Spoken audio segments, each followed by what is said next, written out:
Goeiemôre, lekker om vanoggend saam met u te wees.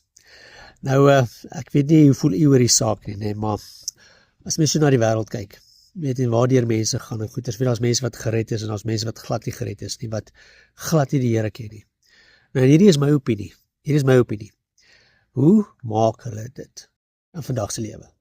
Mense wat nie die Here ken nie, wat nie die kragtige werking van Heilige Gees in hulle lewens het nie. Hoe maak hulle dit? Want u en ek, ons het Heilige Gees.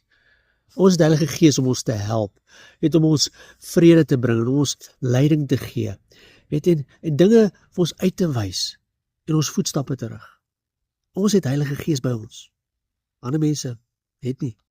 Hoe maak hulle dit? Hoe bly hulle syn? As ek daai woord kan gebruik. Nou, die woord van die Here sê, in Johannes 14 vers 16, sê Here Jesus, ek gaan weg en ek stuur vir julle 'n ander helper, wat by julle sal wees. En hy sal julle help. Nou, daai helper is die woord wat gebruik word, parakletos. Dit is 'n multifacet woord, wat beteken helper, advokaat, iemand ons bekragtig, iemand ons bystaan. Dit is 'n multifacet woord. En dit is wat Heilige Gees is. Hy het daar al die funksies in ons lewens. En hy lei ons, en hy gee vrede, en hy gee, wysheid, waar wysheid nodig is, en hy gee leiding. Veral in tye soos hierdie. En ek sê weer eens, hoe maak ander mense dit? Selfs ons. Ons het Heilige Gees nodig in ons lewens.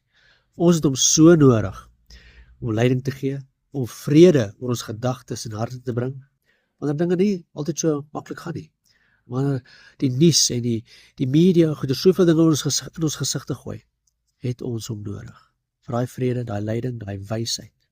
So, soek sy aangesig. Wag vir hom. Want soos wat ons op hom wag, kry ons sy wysheid, kry ons sy vrede. So bly bemoedig. Soek sy aangesig en die gaan dit kry. Amen. Kom ons bid saam. Here, dankie. Heilige Gees, dankie vir die teenwoordigheid in ons lewens. Dankie dat U in ons is. En U is vir altyd by ons. Dankie vir U leiding, U wysheid en die vrede wat U vir ons gee. In Jesus naam bid ons. Amen.